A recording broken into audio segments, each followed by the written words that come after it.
Hey, what's going on, folks at home? My name's Dave. And my name is Jake, and we play in the band Hedley. And you are watching virginradio.ca. A long hard look at my life, lost my way while I was fighting the tide. A big black cloud, stormy sky. It's Virgin Radio. It's Cousin Vinny here with Natasha Gargiulo and the guys from Hedley. Whoa, what's up? ¿Cómo stai? Bene, Bene, tutti bene. What do you mean? We're not Italian. Sorry. Not Italian at all. Not Italian at all. The new album Storms just dropped a couple days ago, guys. How's it feeling, man? It did. It's great. We're glad it's out. We're glad that point's over. It's still kind of scary, you know, when you give somebody a Christmas present, they're either going to like it or hate it, and if they hate it, they just don't talk to you ever again. So there's a little anxiety behind that, but we're really excited. It's a fantastic disc. We put a lot into this. Yeah, I know you guys worked really hard on this. What makes this album so different? Because I know that there's a lot of personal, I guess, effort that went into it, right? I mean, it's our fourth record, so we wanted to not just put out a record because that's what we do. We wanted to make sure that we're saying something. So this record was really kind of a quest for substance, and you know, as lyrically, we really wanted to have some kind of consistent flow through it. We didn't know what we were going to call the record when it first came out. When we first started to write, we didn't know what it was going to be about. And as we started to approach the writing process, it really became clear to us what it was about, as well as the fact that this was a very unique record for us as far as what we were going through in our own personal lives. And it was challenging for us to also do this record at the same time. Very much like how whenever life happens to anybody, you wish you could just push pause and not deal with it. But the reality is that life is always going. Yeah, I find the album, it's powerful. It seems it's lyrically strong. And I bench 230. Yeah, but I also noticed there's an 8-minute track. Yeah, man. Can you talk about that? How did that happen? That 8-minute track was recorded live, and we recorded the entire thing live off the floor. Dave and I did about 30 takes of that track, and a lot of people didn't want us to do it. They're like, why don't you just make it a 3-minute song and put it on the record in the middle, and then it could be like a single maybe. And we were kind of like, well, why don't you go and screw yourself, because it's a really important track to us. And so it didn't start that way, and actually it wasn't one of the songs that we had for the record. We started to write as we were recording. Our engineer would be like, okay, I got to go do this for an hour. So we'd be like, okay, we'll be in the live room writing and stuff, and that's where that came from. And it's a very personal song, and also a really brave song as far as the content and how it really speaks to a commitment being made. And in life, when you can say to yourself, no matter what comes at me, I'm going to be okay, or to someone else, no matter if it doesn't ever stop raining, I promise I'll always be here. That's it's a really bold thing to say, and we liked the way it ended the record in such a absolute kind of braveness. We're a very lucky band where we're able to take liberties on our fourth records like this, and we've always, because our fans have embraced it right from record number 2 when we started to introduce piano with like For the Nights or a little bit of reggae. You know, we've always wanted to try to do something different, never stay stagnant and put out the same records. So we're just happy that our fans have been embracing it and kind of coming along with the journey for us. Yeah, we couldn't have made a song like that on our second or third record. It really took all the natural progression to get to this point. So obviously you guys are more confident, you're more comfortable in your skin now that you have these albums under your belt. We still take risks, and it's always scary, but we've found that oftentimes that's where we are the most happy. I mean, like Dave was saying, on our second record, we're like, why don't we try a piano song? And people are like, well, I don't know, guys. We're like, well, let's see where it goes. And then, our fans really embrace that, and I think they I really think that they appreciate the fact that we go out of our own comfort zone sometimes, and that's what songwriting is all about. It's about pushing yourself and diversifying your approach. And do you worry about what fans think when you make a song? Or absolutely. Their opinion to us is everything, because ultimately we're here because of our fans. Yeah. So we never want to stray too far. But at the same time, our fans are growing up as well. Their musical tastes are also changing and diversifying. So it's important for us to maintain that gradual pace as we're going. Obviously, you guys have a lot of fans. No baby mama fans yet. But I'm wondering, what's the craziest thing a fan has ever done? Oh, we had fans actually pretend to be staff at a venue one time and come into our change room, and we're refilling our waters, and then they just stuck around. Yeah, You're and we're like, ladies. And finally, by the end, we kind of clued in what was going on. And you know what? I think if anybody is going to put that much time and effort and be creative, at least we got respect. For yeah, that. very cool. They got some autographs before we threw them on the curb. We were touring down in the States, and chocolate cake showed up in our rooms, and our fans found out where we were staying and ordered dessert to our rooms. The magic of Twitter. Oh, right? absolutely. You weren't worried? You weren't? No way. And we also have these fans that always show up, and they're actually from Quebec, and they're some of our favorites. And every time we come on tour, they show up with a full spread of Italian food, homemade man. subs, cannellonis. Our bus gets turned into a delicatessen. You know why they're saying that, eh? Because we're Italian and they're expecting Exactly, here's the but- food, right? Oh, well, why don't You're you come Italian mind too, with right? us? Yeah, you got a bit of I have Italian. family in St. Leonard. Here. Yeah, I'm like, state zitto, Chamonix.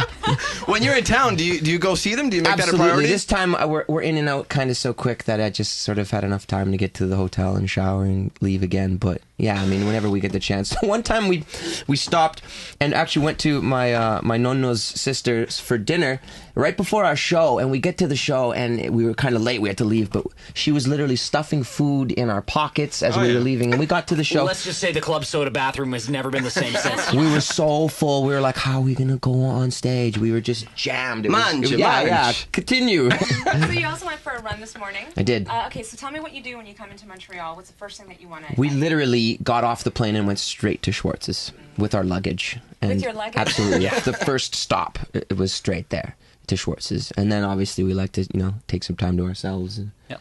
But yeah, instantly. Okay, the holidays are just around the corner. We just announced our Santa Claus parade. So Oh, what man. are the holidays like for you guys? And do you do any traditional things? Do you do gift exchanges within the band? I'm a big baking fan. My wife who is also from Montreal, actually, is a huge baker. We make ragalags. Really? It's kind of like a mini cinnamon bun with cream cheese icing. That, or anytime I'm anywhere where it's lots of snow, like here in Montreal or Quebec City, tobogganing. I always love to get on the old GT snow racer and go flying down the hill. Makes me feel like a kid. I try to go camping around Christmas because Nice. there's never anybody out in the woods around that time. So And do you it's guys do any gift exchange?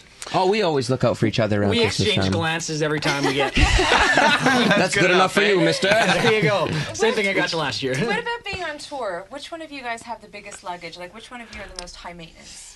I wouldn't say Dave and I. We do a lot of traveling, and we're kind of at that streamlined point where we only bring what we need. Yeah, I will say there is every now and then where I look at my bag and go, I'm like, did I really need to bring this? Oh, yeah. And normally when you prepare for a really big tour, really long-term tour, you're like, oh, I'm going to need this book, and I'm going to need this stuff, and I will need all Better these be different over-prepared, clothes. yeah. Oh, yeah. Just It's because almost you better. And It's you almost always better lose to be. things along the way, too. So Yeah. you kind of try to hedge your bets so you don't have to go shopping for your sweater because you're freezing cold. The trick to packing for any long-term tour is to leave space in your suitcase because you're inevitably going to fill it up with something. Yeah. You know, the big thing I started doing last tour was actually taking dry stuff bags, and this I learned from Jake, and putting all my socks and underwear in it. So no matter how dirty and disheveled my bag looks, I always know where the clean sock and underwear is. Little bags inside the bag. That's the trick. Tips from Hedley. Yes, I love it. We're Gotta chatting get- with you gotta get Hedley live organized, at Virgin Radio. Love the single Invincible. Is the thank next you. single, is it Good One Life? Yeah, Almost said most Good Life. likely Sorry that's about where that. we're headed. We actually just shot a video for it, and it was quite funny. And do you mind if I... Oh, be my guest. Poor Dave has spent the last week hobbling around with a cane because he doesn't need it, but he was just kind of he hurt his ankle on the video set, and it's really ironic because we had, for me, a stunt coordinator and a stunt double on set, and I was jumping off of this 3-story building over and over and over and over, and just and then Dave goes and sprains his ankle in his performance. And the week before that, we had Jake bungee jumping with a camera strapped to his hands. So yeah, it was definitely one of those. And like, then Dave walking around all oh. injured because he does one performance and sort of slips up on his ankle. How was that bungee jumping? How was that? Oh, it was so intense, but what made it worse was we were filming in 60 frames per second on the camera, which essentially means slow motion. So in order to sing at a regular speed, the music in your ear that you're singing to is sped up like 3 times as much, so that when they slow it down, I'm singing at a regular level. Oh, that's how you guys do it. Right, I so always I'm wondered. falling 300, 400 feet from the air and trying to sing the words to the song like 4 times as fast. It was an experience. We keep putting Jake in all these dangerous situations, and I just hope one day the insurance money is really going to cut in, you know? Every time This is my friend talking right now. Just so you know. Hey, man, we're going to use that towards, A new launching singer? it. Yeah. No, we'll, use it to cut you in half on stage or something. Ooh, I like it. That's cool. Every time I see an interview with you guys, you always look like you're having a lot of fun. Does it ever stop being fun? Is there ever a time where it's just you guys just have to take a step back and kind of like... I'd say that me and refocus? Jake are pretty calm with each other for the most part, and that it's not all craziness, because it's those times that you especially when you're on the road and things are really busy and everything's going on at a mile a minute and records coming out, you really got to be able to take those chances to yourself to enjoy your time alone and with friends and just be calm and be one with it. I feel like we're professionals at this point, especially when we're in situations like this. I'd rather not come in and be a grumpy dick to you Right. guys, Yeah. and that's part of what we do. It's not like we build houses and every day we got to wake up at 6 in the morning. But, you know, it's important that we really show up when we need to be there. But that doesn't mean that we really value our private time. When we're on tour, it's not uncommon for the band to just do the scatter and everyone's in a different space. And we really respect each other's private space. We don't want to be grumpy dicks to each other either. No, exactly. So no, because I mean, it's hard to get a relationship. It's hard to have a healthy relationship when you're with someone all the time. All the time. Living Absolutely. on a submarine with 12 other dudes. You know, we came to the conclusion a while ago that we're really lucky to do what we do. And if we're not having fun while we're doing it, then we're kind of being fools about it. So we learned to just live in a way that makes sense and abide each other and make sure that we can all have what we need when we need it. So how are you guys different from the first time you started? Oh, man. I think we take it a little bit more seriously, just because you have a lot of bad habits when you first start out, and you're trying to, especially when you first start out, you never know when it's going to end. So you live every single day and night and morning and afternoon like it's never going to stop. That gets old. I bring more than one pair of underwear onto it. I change my personal garments on a regular basis now, which I feel is like very. Speaking of being fun, you guys are great performers. You're going to be in Montreal on March 12th. Man, this tour, we are so excited to talk about this tour. We have so much in store, and literally a whiteboard is waiting for us as soon as we're done this press trip with about 50 songs on it, and we've been sitting there for a few days now, scratching our heads, going, "How are we going to fit all of this material into an hour and a half?" And we do like an hour and a half to 2 hours of a set now. Like we really push ourselves, but it's because we want to fit as much into that show as possible. And I think we really pride ourselves on the way that we perform, because we're not just a band that you come and see and they get up on stage and play a bunch of songs and thank you and good night. It's we put a lot of effort into that, and also we never want to let our fans come to a show and leave going, "Yeah, that was great. That I saw that last time. That was thanks for that, guys." So we put everything into our show, and the way we perform, it's really a journey. There's always has to be moments in our set where you feel like your ears are going to bleed, and then there's moments where it feels like all 8,000 people in the room are sitting right in front of me and it's silent and we're having that intimate moment, and that's what we really pride ourselves on.